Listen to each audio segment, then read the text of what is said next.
Welcome back to our League Challenge here. I forgot what they were called in round 1, and I called them Premier Challenges, but it's a League Challenge.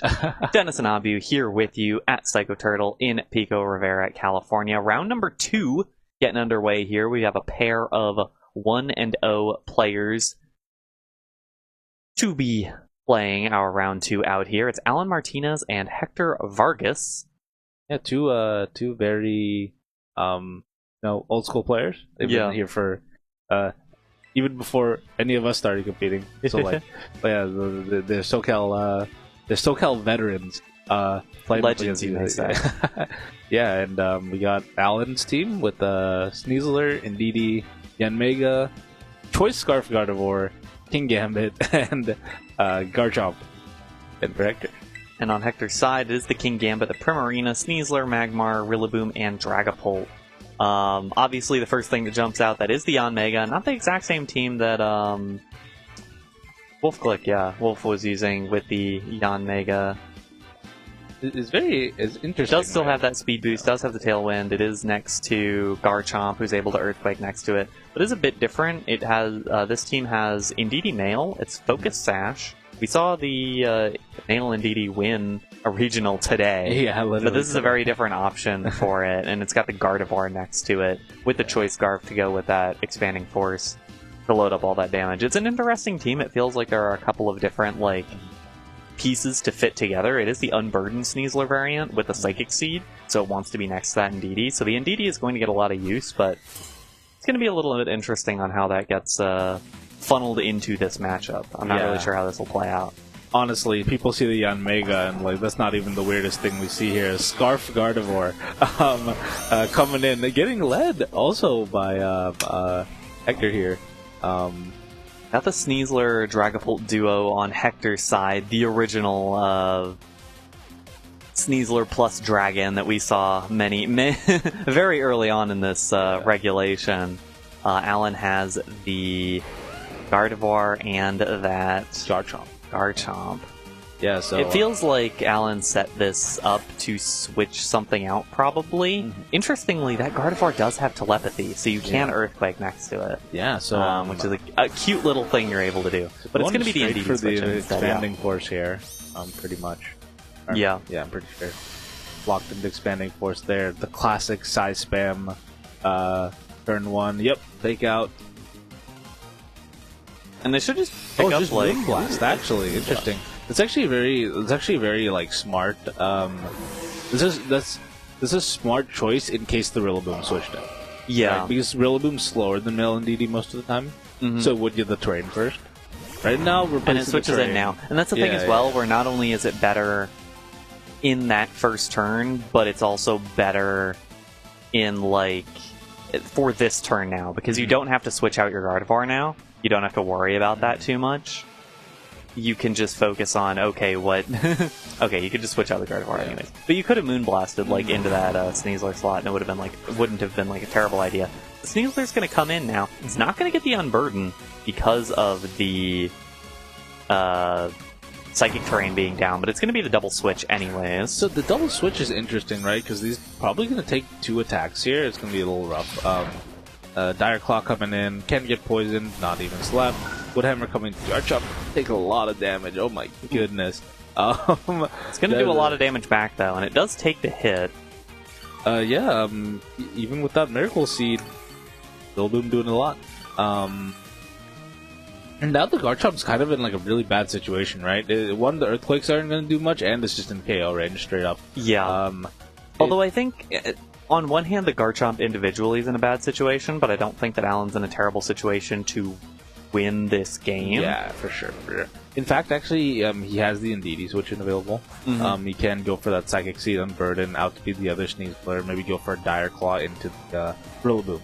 That could be also another option. So it's it's certainly an option. I don't think that there's anything that the Sneasler on Hector's side can really do to the opponent. It goes for the Grassy Glide. Interesting thing. Rough skin damage. Maybe he doesn't really need Garchomp too much in this game. So he just wants to preserve the sash on the Ndidi, maybe. Yeah. Well, and I think that's fine, especially this Dire Claw. It's gonna land. As long as it doesn't sleep. Yeah, as long as it doesn't do anything crazy. But it doesn't. Dire Claw back in the other direction. Yeah. Okay. Maybe he's expecting the... Ooh, and it picks up the Para. That is pretty significant. Yeah, so now the Sneasel is going to be the first one. Assuming Indeedee switches in here, that Sneasel is going to be the first one. And honestly, Indeedee might be faster than this Sneasler. Because 95 is close. not... Yeah, 95 is nothing to scoff at. Yeah. And if it's like max speed timid with a Sneasler that has... I think that Sneasler's a little... It doesn't have Unburden either. Yeah, so, yeah, it's I think not, it is fun. yeah, it's not Unburdened, that's for sure. Yeah. So, I mean, actually, you could probably, like, safely Dire Claw Psychic into the Dire Claw Rillaboom. Psychic the Sneasler. You're in a pretty good spot here. Yeah, he has to get that Rillaboom out of here. You do have to get the Rillaboom out of there, but I don't know if it will be enough. The Magmar is going to come in here. I mean, the Magmar is going to take a bunch of damage. This is Vital Spirit Magmar. And the Para... Oh, so actually, it is faster than the... it went for Protect. Oh, it went for Protect. Yeah. Probably. I don't know. Sneasler was fast. That's what I was like. It outsped the other Sneasler, Allan Sneasler, though, so I think it had to be the Protect. Expanding Force comes out, though, and that is absolutely going to dump Sneasler, but it's not going to get Magmar. Gets the critical hit on the Sneasler. Don't think that was necessary, but the Magmar takes the hit, which is really, really big for Hector. I don't... And actually, I lied. It's not that big for Hector. And now... I think this game's still over. yeah. Because Indeedee kind of just... maybe switches out here. Can't really...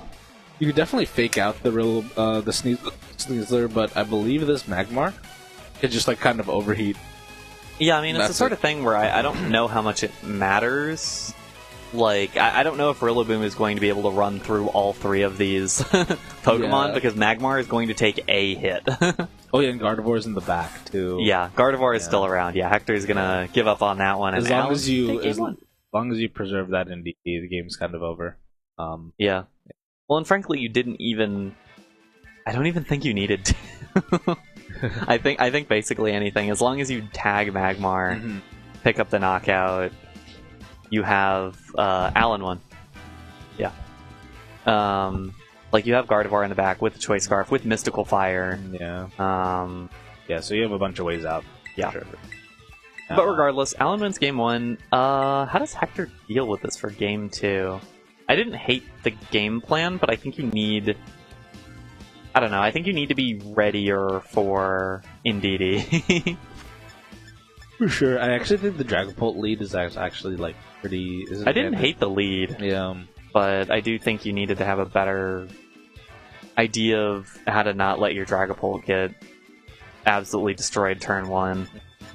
And it's interesting because yeah, I think what you could do is obviously like again, the team's not that fast. That's the only other thing. You kind of just have to. It's probably like a terrain mind game. Yeah. Yeah. Well, and that's the most dangerous thing, is that it's not just like, oh, I get to keep terrain up for a couple of turns. If Sneasler has the Psychic terrain at any point, it gets its Unburden boost, which it really wants. And it gets that special defense boost, which actually is not that useful in this matchup. Besides maybe against like Prim. Right, that's about it's good for Primarina, and I wonder if it lets it take an overheat from Magmar. And honestly, you don't really want to bring you don't want to bring Primarina. I don't think Primarina's coming. Yeah, into a Sneasler matchup, hell no. But yeah, no, it's interesting. I just think he needs to have like decent brain control, unfortunately. But the thing is Rillaboom is slower, right? So like if he leads Rillaboom, he actually will get the terrain up first. Yeah. Most likely, depending.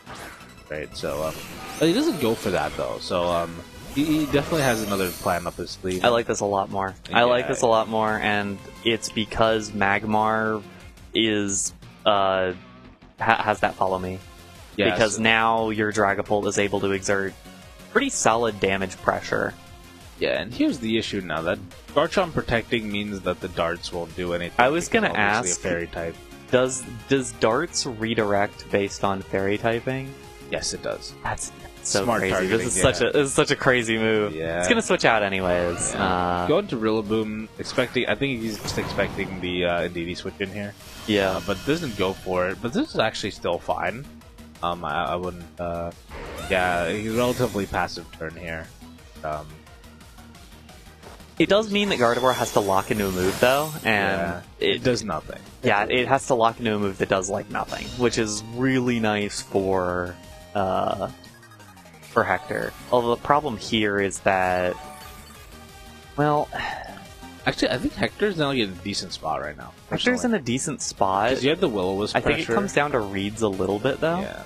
Because you have Will-O-Wisp pressure, but you also have... that Will-O-Wisp pressure, you need to get a Fake Out off. Yeah. And at that point, you're reading like a 50-50 on the Indeedee switch in, whether it switches in, who it switches in for, because the Indeedee's actually going to come in right now for Gardevoir. Yeah, so I was thinking like you don't even need to Fake Out here because it's kind of obvious maybe the Indeedee could be switching in. I was thinking just like a Wood Hammer in the Garchomp or something. Yeah, so maybe if I think he went for a Wood Hammer. Honestly, that would have been really good if he did. Goes for the Will. Oh, he misses. That was that's what I thought the play he was supposed to he should go for, right? Because he's either Indeedee eats the burn and it was like an Indeedee eats the burn and Gardevoir does no damage. Yeah, right. Or it was the opposite where you Will-O-Wisp the Garchomp that's already protected and be like, oh, so free Will-O-Wisp into that slot. So he kind of I mean. And keep in mind, on top of that, burning the Indeedee doesn't sound great, but it does break the sash. It does basically what that turn just did. It breaks the sash. Yeah, so that's what I was thinking. Burning, Will-O-Wisping in the Garchomp slot, you don't lose, right? So I was like, maybe go that. But now Gardevoir comes back in relatively safely and can just click Expanding Force. Yeah, and that's the thing. And this Rillaboom is not switched out. It doesn't have Protect, so it will drop to Earthquake. Magmar protects it, and Gardevoir is immune to it with that telepathy. Rillaboom doesn't take much damage from Earthquake, but it takes enough, and it will drop, and that means critical hit for its just for good measure. For good measure. Unfortunately, that Will-O-Wisp did not hit. That was a crucial miss because that could have swung the game.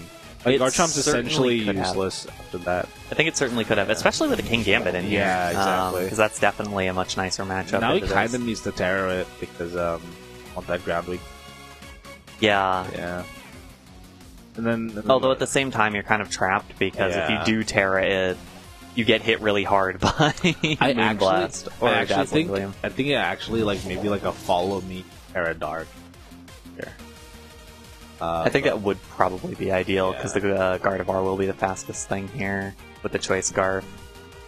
It still isn't ideal. The problem is you still aren't dealing damage to Garchomp, and we're not going to see a Follow Me. All right, special attack drop. Nor are we going to see the Terra. Special attack drop? The special attack drop is big, but King Gambit is just going to get knocked out by Earthquake. Unfortunately.